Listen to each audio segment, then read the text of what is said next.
Hello everyone, welcome to CivicCentre's IAS Civil Services Prime Time. This is week 6. Thank you for your support. You are supporting continuously to our endeavor of this subject-wise current affairs every week.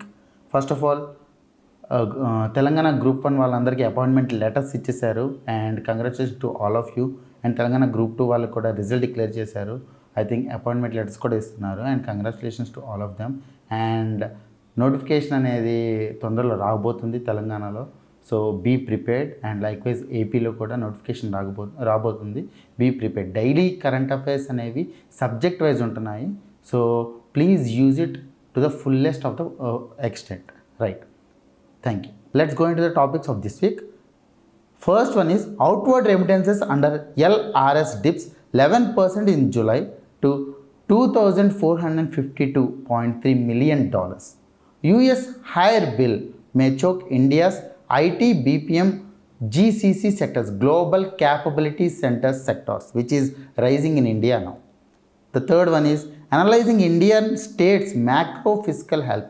How states are being handicapped because of the debt, because of their increasing debt, and from when onwards this debt is increasing, we will be seeing it. Fourth one is industrial output growth slows to 4% in August. Why did it slow? What are the reasons? What are the reasons why IIP got slowed down, and what are the sectors that have performed better? We will be seeing them. Moody's affirms BA3 ratings, maintains stable outlook. States continues to grapple with huge debt, relying on fiscal accommodation instruments, where we will be taking Telangana as an example. Now, for this week, the topic of importance in economic current affairs is female labor force participation of women in agriculture. ఈ వీక్లో 2 సార్లు మీకు దాని మీద opinions ఇచ్చారు, అలాగే data points వచ్చాయి. So it is good to concentrate on that particular article. Right. Let's go in to the topics in detail. Outward remittances under LRS dips 11% in July to $2,452 million. So what do you mean by LRS? Liberalized remittances scheme, which is operated by Reserve Bank of India in order to promote the foreign exchange for Indian residents. Indian residents ఎవరైతే ఉన్నారో వాళ్ళకి foreign కంట్రీస్లో ఉన్న వాళ్ళకి ఏదైతే amounts పంపించాలో, so దాని కొరకు ఈ లిబరలైజ్డ్ రెమిటెన్సెస్ స్కీమ్ అనేది ఇంట్రడ్యూస్ చేశారు in 2004. It was started in 2004 and it is under the current account. And as you know, remittances is under the transfers of current account. It is under the current account. Now this is the storage limit is $25,000. Right. The limit of this liberalized remittances scheme is $25,000, which was increased to $250,000 as of 2025. So as per the economic scenario, as per the globalized world that we have integrated into the world, we got integrated into the world through globalization. So as the globalization is increasing, we need to make sure that the more limit is needed for this remittances. So that's why the liberalized remittances scheme, the limit is increased to $250,000 per financial year, which is from April to March. And this particular liberalized remittances scheme is possible for the current or capital account transaction, or both, combination of both. Some can be capital account, some can be current account. It can be combination of both. So what are the areas that the foreign exchange from this liberalized remittances scheme can be used? If you see, these transactions we can use under liberalized remittances scheme. If somebody is going for the education, or if they need private visits, or if they need business visits, or if they need medical treatment abroad, or it is a process of immigration, or for the current or for the capital account, opening of foreign currency account abroad, or extending loans to NRIs. So all these activities we can use liberalized remittances scheme to the extent of $250,000. Now what are they saying? The outward remittances under LRS dips 11% in January. It means what are the remittances which are in India, the outward remittances are dipping. What can be the reasons for it? First of all, the reasons can be there is a sense of deglobalization which is running around the world. As the deglobalization fear is gripping the world, many of the students or many of the people from India are residing in India rather than going to the abroad. So that can be an indication that the people traveling abroad is getting reduced. The people traveling abroad is getting reduced. How can we say so? Because it is for the resident nationals. It is for the resident nationals. So that's why you can clearly say that the deglobalization fears or the unpredictable activities throughout the world, which can be Iran-Israel war, Israel-Palestine war, or Ukraine-Russia crisis. So because of these or US Trump effect, so because of these activities, the fears have gripped the people who want to travel abroad. That's why the outward remittances under liberalized remittances scheme have reduced, which is clear here.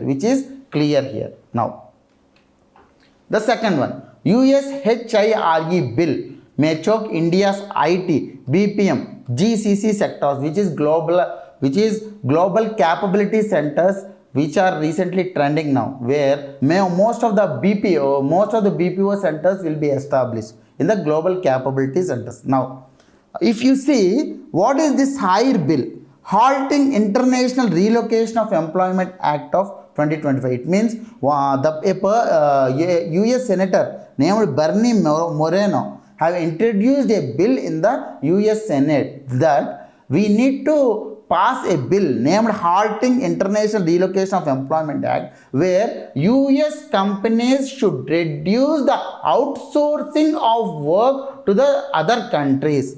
They have clearly mentioned in the document regarding India and Brazil,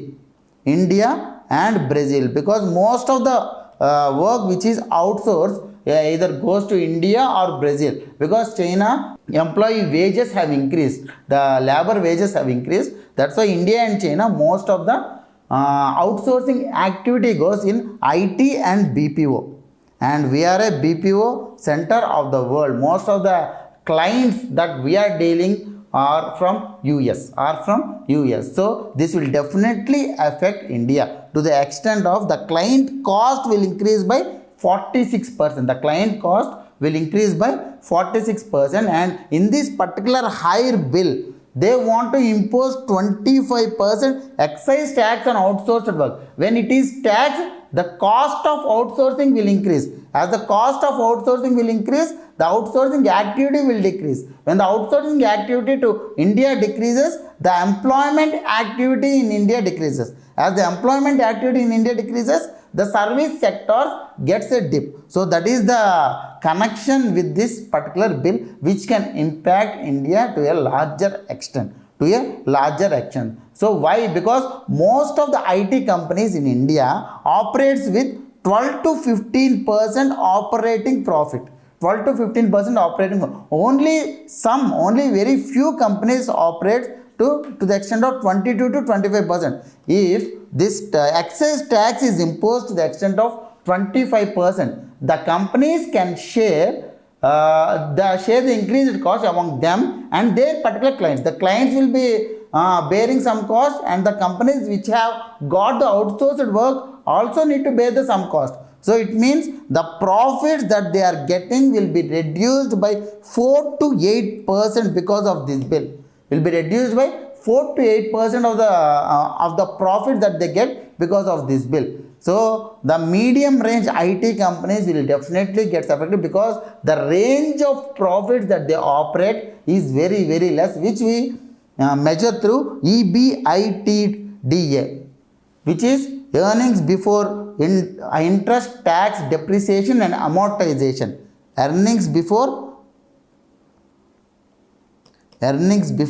interest, tax, depreciation and amortization, which is the operational cost, where the taxes or the interest or the depreciation or the intangible assets, the amortization are included in it, are not excluded. That is the operating revenue, where most of the companies have measured upon, where most of the companies have above. Then we will get to know what is the revenue that the company have got. What is the revenue that the company have got? It is not according to the GAAP principles, which is good accounting principles, but it is measured, EBITDA is measured across India in order to see whether the company is performing better, whether they are getting the revenue or not, whether they are getting the revenue or not. So this EBITDA, which is to the extent of 12 to 15%, which is what we call it as core operating profits, will be reduced by 4 to 8% because of this bill. 4 to 8% because of this bill. And along with it, one more danger is there where near shoring can happen. Let's say, why US clients are outsourcing their work to India? The major reason is we have got enough skill in the software and we have got labor which is of very lesser cost, So because of these two reasons, the work is getting outsourced to India. If the excise tax is imposed to the extent of 25%, it is not affordable to the companies in the US in order to outsource the work to India. Then what will they do? They'll search for the other destinations which are similar to India and which can have reduced cost, like Canada or Mexico or Argentina.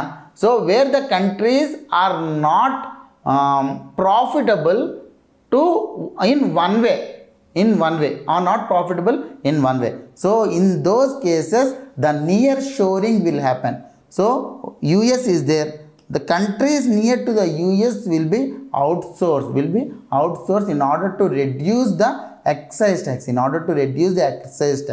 for the companies in the US. So that is regarding this hire bill. What is this hire bill? Halting international relocation of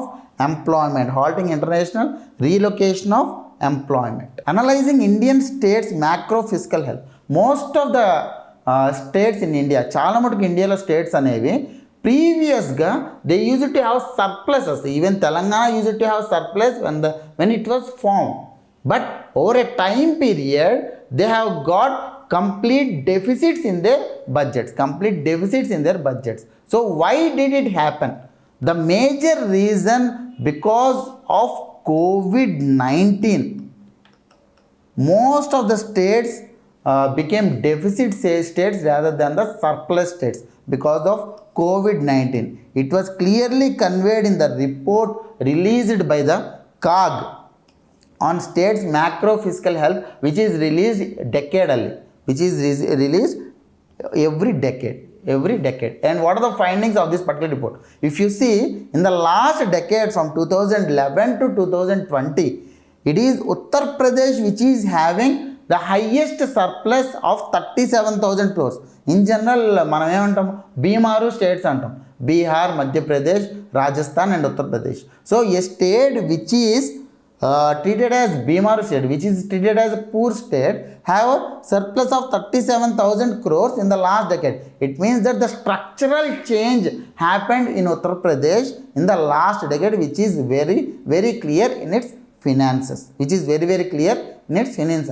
If we see other states, borrowings became a routine tool in these particular states, where Andhra Pradesh, they have 35% to the extent of their GSDP as debt, whereas for Bihar it is 39%. Punjab is having the highest of 45%, which is having a chronic debt scenario, where Odisha is having the lowest debt, which have managed very well after COVID also.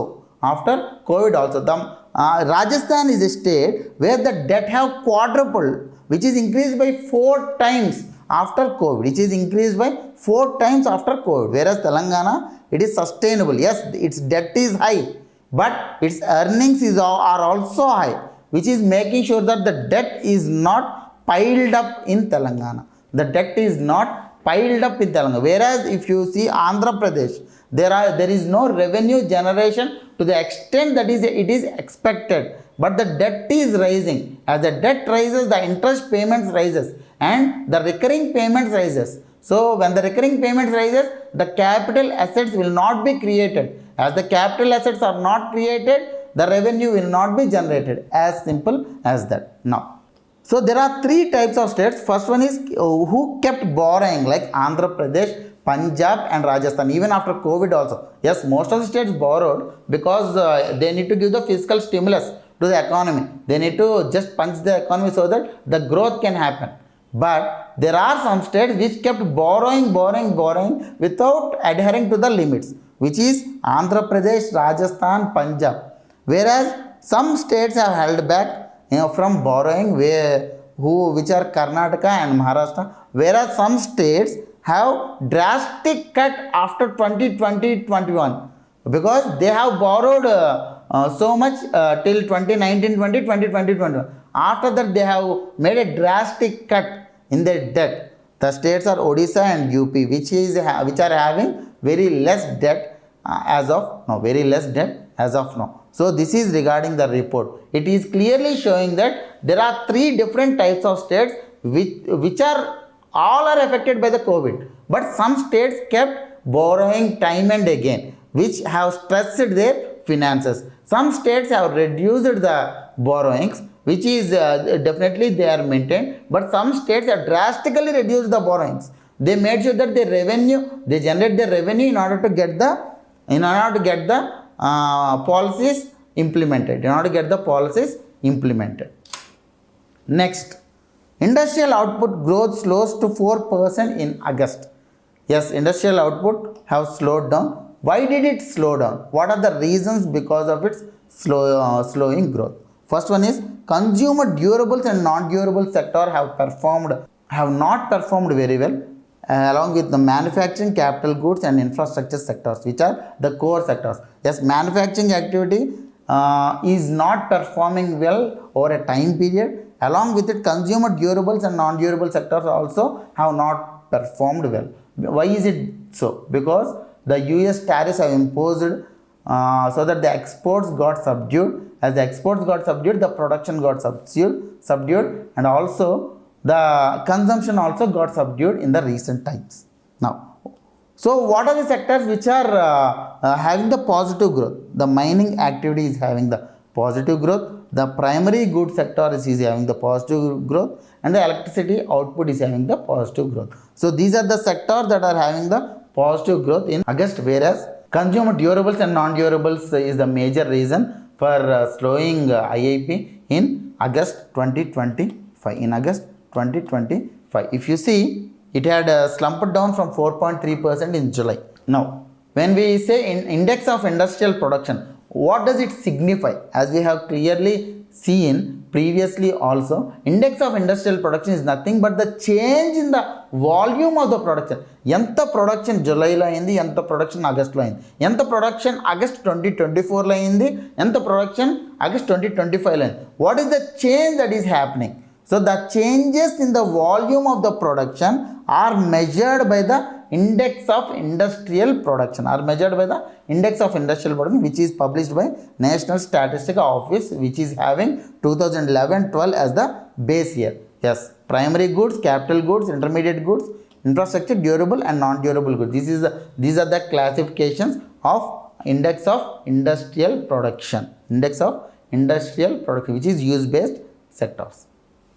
Next, the core sectors are having 40.27% of index of industrial production. What are the core sectors? We have clearly seen previously also. Remember this technique. Read every subject consistently to crack number 1 with certain focus. So this is the chronology in order to remember the weightages of each of the core sectors, where petroleum and refineries comes for refineries. Refineries are having the highest weightage of 28.04% in the index of 8 core industries, whereas electricity generation is having 19.85, whereas fertilizers is having 2.63%, which is the lowest one. So there are 8 key sectors which are having 40.27% weightage in index of industrial production. Hello everyone. As you all know, Civil Services Prime Time is one of its kind initiative where we are teaching the students current affairs related to the particular subject one day at a time. అంటే ఒక వారంలో జరిగిన current affairs అన్ని ఒక subject కి సంబంధించి మేము ఒక రోజులో చెప్తున్నాం. So this is all because of the reverse engineering technique. Because మీరు ప్రతి వీడియో చూసినట్టయితే ఎండ్ లో ప్రీవియస్ ఇయర్ క్వశ్చన్స్ ప్రిలిమ్స్ చేస్తున్నాము, అలాగే ఒక క్వశ్చన్ మెయిన్స్ చేస్తాం. So in order to get daily updates at 7 o'clock sharp as we are doing it, subscribe చేసుకోండి, అలాగే బెల్ కూడా క్లిక్ చేయండి సో దట్ 7 o'clock కి మీకు ఇమీడియట్ గా నోటిఫికేషన్ వస్తుంది. Coming to the next article, we are having Moody's affirms Baa3 rating maintains stable outlook. What is this rating? The credit rating is the quality of how the debt is raised. Yes, now today I am raising a debt. How much risk is there in the debt that I have raised? Whether the financial institutions can give debt to me or not. That is individual credit rating. Likewise, the institutions and the sovereign governments also have the credit rating. These are the sovereign credit rating agencies, the Moody's, S&P Global and Fitch. They give credit rating to the countries. So how the credit rating will be? Let's see. Now India is having Baa3, which is lower medium grade, where the investment will come according to the credit rating. We are in the lower medium grade, where most of the countries, most of the developing countries are in junk mode, which are not suggested to raise investment. And the tops are Scandinavian countries. Countries from the top of the group. Now, where India lies in S&P and Fitch. S&P and Fitch also BBB minus. So we are in the lower medium grade category in the rating system. Now, what are the reasons for maintaining the stable outlook despite US imposed certain tariffs on us and the exports got subdued? First one is large fast growing economy, which is good for consumption. Second one is sound external position and stable domestic finances. We have around $690 billion forex reserve, which is very, very good for us. And the domestic financing, we have 15th Finance Commission, which actually devolved so much funds to the states at their disposal, and also through ways and means advances. RBI is also giving many domestic market loans to the states, where the funds are at their disposal in order to increase the consumption activity. Now, base for ongoing fiscal deficits, where they are where most of the states are improving, because we have now the major anchor of the economy is debt to GDP ratio. Debt to GDP ratio should be controlled, as the general government debt should be 60% of the GDP, where 40% is of central government and 20% is of combined state governments. Now, what are the weaknesses?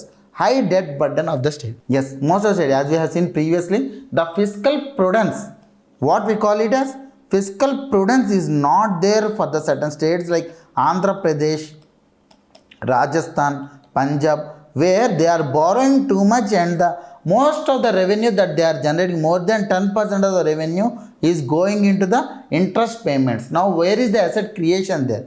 So that is our biggest weakness. And along with this, weak debt availability. So we have market loans through RBI, but what about the private sector? The secondary market, which is regulated by SEBI, need to still go deeper in order to raise more investment through more tools of investment. Now, these credit rating agencies are governed through SEBI Credit Rating Agencies Regulations 1999. So what are the different types of credit rating agencies in India? First, CRISIL. It was formed in 1987, which is having major ownership by S&P Global. Now, ICR, Indian Credit Rating Agency Limited. If it was founded in 1991, majority of the stake, 51%, is with Moody's. Now, Indian Ratings and Research, which is our domestic, which is owned by the Fitch Group. Now, CARE, which is founded in 1993, it is an independent credit rating agency.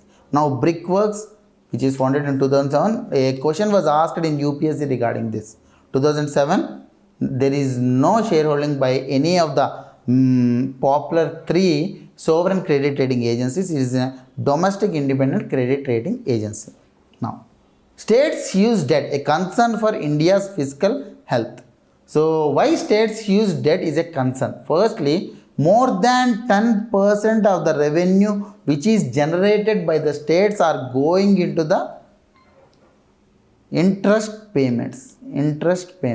As they go into the interest payments, where is the flexibility in order to invest in the infrastructure and to create the assets? The fiscal prudence of the states is lacking, which we need to see it through the example of Telangana, whose finances are deteriorating day by day. If you see in 2014-15, it is having a debt of only around 79,000 crores. Whereas now in 2024-25, the budgetary debt itself is crossing 3.5 lakh crores, where the off-budget borrowings, it is one of the highest along with the Kerala and Andhra Pradesh, where 1.98 lakh crores is through off-budget borrowings like Kaleshwaram lift irrigation project. So a total of around 5 lakh crores is the current debt of Telangana through budgetary debt and off-budget borrowings. So it had increased enormously. Even then, how is it managing? Because of the revenue that it is generating through Hyderabad and in agricultural sector and in agri sector. So because of these, they are sustaining the debt. To the extent of 28%. If you see what are the interest payments of them, the estimated is 17,000 crore, whereas the actual is around 26,000 crore. So it means the debt is rising day by day. If you see in July 2025, through the special drawing facility, they have raised 5,000 crores for 31 days. Whereas the ways and means advances 1750 crores, overdraft 99. It means around 8,000 crores they have raised in single month, and they have 26,000 crores through interest payment which they need to pay every year. It means they are borrowing time and again, and they are paying it as a form of interest payments. It means they are in the debt trap. They are borrowing, they are paying the interest payments. They are borrowing, they are paying the interest payments. There is no investment in the infrastructure, which is a huge concern. It is a vicious debt trap as it is recognized in 2022-23 by CAG. So how to reduce this vicious trap? Firstly, the new debt should not be raised, and the old debt should be replaced with the new debt at a lower interest. If you see what is this special drawing facility? Special drawing facility is given by RBI to the states, where they can borrow to the states by means of some government securities as a collateral. So that's why the lower interest rate. So they need to keep the government securities to get the interest lower. And then what are ways and means advances? Ways and means advances is the way where RBI lends to the states without any collateral, which is linked to the repo rate. Repo rate link ayi untundi ways and means advance anedi. So these are the types which it had borrowed in single month through the government entity, which is RBI. So think about the market borrowings, think about the off-budget borrowings. So the debt is raising time and again, which became unsustainable in case of Punjab, in case of Andhra Pradesh. So if it is not properly tracked, the revenue, 10% of the revenue is going into the interest payments. So if we can't properly reduce the debt to GDP ratio, GSDP ratio, then it becomes unsustainable, where it will be in the vicious trap without creation of any infrastructure, any asset creation. Now అందుకే మన తెలంగాణలో ఏంటి అంటే ఎందుకు అంత recruitment చేయడం కానీ ఎందుకు అంత ఇవ్వడం కానీ కష్టం, because most of the times policy ఇంప్లిమెంటేషన్లోనే వెల్ఫేర్ స్కీమ్స్లోనే అక్కడ అమౌంట్ ఇవ్వాల్సి వస్తుంది. బట్ ఇక్కడ రెవెన్యూ అనేది జనరేట్ అవ్వట్లేదు. జనరేట్ అయిన రెవెన్యూ ఇంట్రెస్ట్ పేమెంట్స్లోకి వెళ్ళిపోతుంది. అప్పుడు ఎలాగ కొత్త ఎంప్లాయ్మెంట్ క్రియేట్ చేయగలరు, ఎలాగ కొత్త ఇన్ఫ్రాస్ట్రక్చర్ క్రియేట్ చేయగలరు, దానికి స్కోప్ అంటే ఎలా ఉంది? మళ్ళీ ఇమీడియట్గా ఎక్కడి నుంచో మనం ఇంట్రెస్ట్కి డెట్ తీసుకొస్తాం, అండ్ అది మళ్ళీ కొత్త డెట్ అనేది యాడ్ అవుతుంది. అలా డెట్ అనేది రైజ్ అవుతూ 79,000 crores నుంచి as of now 5 lakh crores అని మన డెట్ కింద ఉంది ఆ తెలంగాణది. Now coming to the last topic of the day, which is topic of importance, the female labour force participation of women in agriculture. The thing that we need to see is feminization of agriculture. This is important. Feminization of agriculture. Feminization of agriculture means in the last decade or so we can clearly see that the people from the rural areas, the men from the rural areas are migrating to the urban areas and they are getting formal jobs. ఎవరైతే మగవాళ్ళు ఉన్నారో మగవాళ్ళందరూ కూడా urban area వెళ్ళి software జాబులు తెచ్చుకుంటున్నారు. కానీ వాళ్ళకి already ఈ ఊర్లో ల్యాండ్ ఉంటుంది. ఈ ల్యాండ్ ఎవరు చూసుకుంటారు? ఎవరైతే వాళ్ళ ఇంట్లో ఆడవాళ్ళు ఉన్నారో వాళ్ళు చూసుకుంటారు. So it means the women participation in agriculture have increased a lot, which can be clearly seen in the female labour force participation rate to the extent of 42% of the agri work force. Agri work force అనే వాళ్ళు 42% female labour force ఉంది. And అలాగే last డెకేడ్లో 135% surge అయింది female labour force participation. Is it good అంటే yes it is good, but what is the negative impact? ఇక్కడ మీరు చూస్తే మగవాళ్ళందరూ అర్బన్ ఏరియా వచ్చి జాబ్ చేస్తున్నారు, ఆడవాళ్ళందరూ ఊర్లో ఉండి పొలం చూసుకున్నారు. కానీ are they having any decision making power? No. Are they given any wages? No. Are they having any financial independence? No. Are they having skill development? No.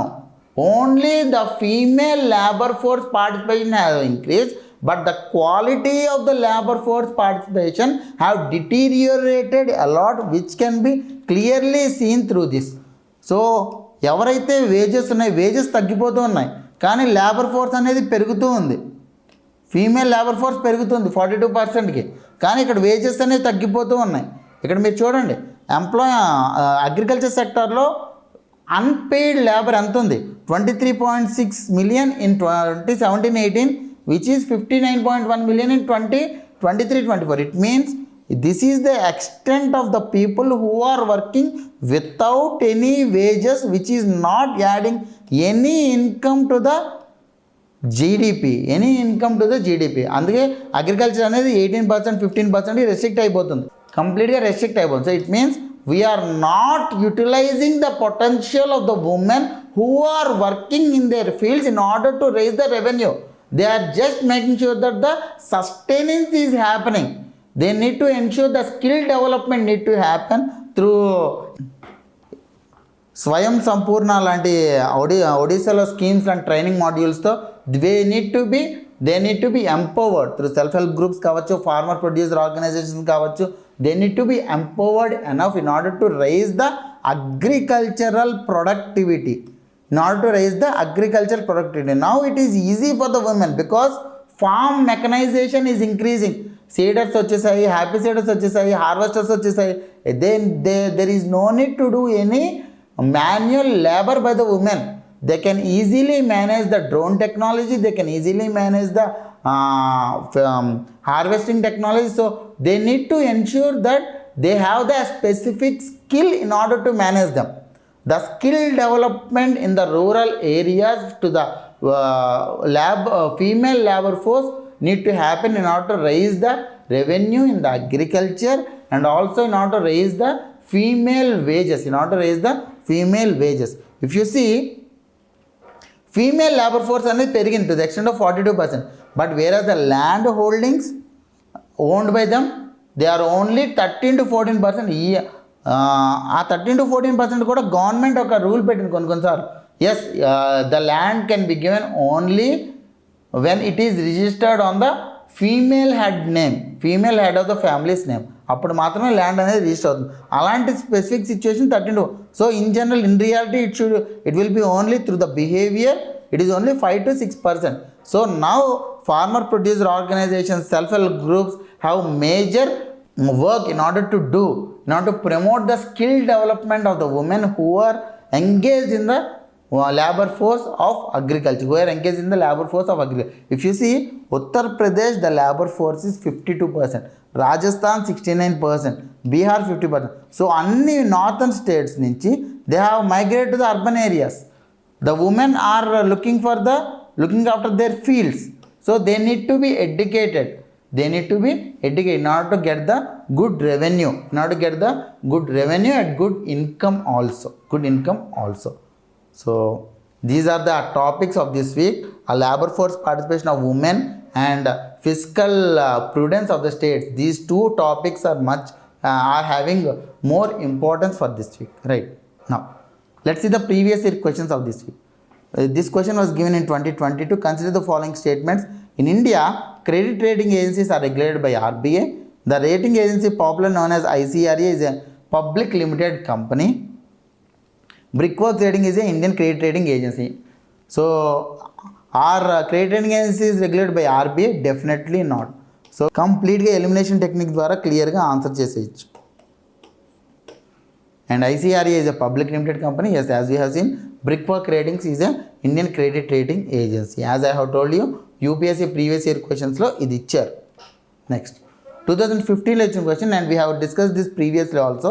You need to mention the answer in the comments లో ఖచ్చితంగా mention చేయండి. In the index of 8 core industries, which one of the following has given the highest weight? Coal, electricity, fertilizer, steel? Comment. Next, 2022 లో ఇచ్చిన question, with reference to the expenditure made by the organization or a company, which one of the following statements is or are correct? Acquiring new technology is capital expenditure. Debt financing is considered capital expenditure, while equity financing is considered revenue expenditure. Debt financing is never considered a capital expenditure. Capital expenditure is the expenditure where an asset is created. So, acquiring new technology. Technology is an asset. That's why first one is right. Next, 2020. Which one of the following factors or policies affecting the price of rice in India in the recent past? Minimum support price, government trading, stockpiling, consumer subsidy. Because of this welfare economics only, the state's debt to GDP ratio is increasing a lot. Welfare schemes అనేవి చాలా ఉన్నాయి. ఈ welfare schemes వల్ల, subsidies వల్లే states యొక్క debt అనేది పెరిగిపోతుంది. ఆంధ్రప్రదేశ్లో అయితే లోన్ వేవర్స్ అనేవి రిపీటెడ్గా ఇచ్చారు. ఇలాంటి లోన్ వేవర్ స్కీమ్స్ కానీ, ఫ్రీ పవర్ సబ్సిడీస్ వల్ల కానీ స్టేట్స్ మీద డెట్ యొక్క ఇంపాక్ట్ అనేది చాలా ఎక్కువ ఉంటుంది. So what are the price of రైస్ని ఏదైతే ఎఫెక్ట్ చేస్తుంది? First, minimum support price. Yes, obviously minimum support price జనరల్గా ఇచ్చినప్పుడు ఏమవుతుంది? People will be selling it to the FCI. సో మార్కెట్లో అవైలబిలిటీ అనేది తక్కువ ఉంటుంది. మార్కెట్లో అవైలబిలిటీ తక్కువ ఉన్నప్పుడు దాని యొక్క ప్రైస్ అనేది పెరుగుతుంది obviously. Governments trading. Yes, if they have exported more to other countries, the availability will be less, and the availability rate, it will be increasing the price of rice. Government stockpiling అనేది ఎక్కువ చేస్తే obviously most of the BPL households will be getting the rice. When they get the rice at the lower cost, the price of rice will be lesser because the demand will be lesser. Consumer subsidies. Yes, consumer subsidies, APL household consumer subsidies ఇస్తున్నారు కదా. So all these are right. Next, 2019 లో ఇచ్చిన question 5. In the context of any country, which one of the following is considered as a part of its social capital? There are 3 different types of capital: human capital, social capital, which we call it as infrastructure, economic capital. Both aspects, female labor force participation rate increases, which is very, very good. But at the same point of time, the wages of females have decreased a lot, as one out of only 3 females are getting higher wages. 2 out of the 3 are engaged in the unpaid labor. ఇది ఖచ్చితంగా analysis అనేది positive రాయాలి, అలాగే criticism కూడా రాయాలి. Now conclude how gender equity and women empowerment can increase the labor force participation rate qualitatively, not quantitatively. So follow this structure in order to write it and send it to response@civiccentre.in. And చాలా తక్కువ మంది రాస్తున్నారు. Make sure you write the question every day. ఒక question రాసినప్పుడు మాత్రమే మీకు అది ఎలా రాయాలి అనేది స్ట్రక్చర్ తెలుస్తుంది. Okay, thank you very much and thank you for listening to the economic current affairs. The ongoing batch of prelims cum mains classes of Andhra Pradesh and Telangana, we are offering 20% discount on the occasion of Dasra. The last date to avail the discount is this 5th of October. So avail it as soon as you can. Thank you.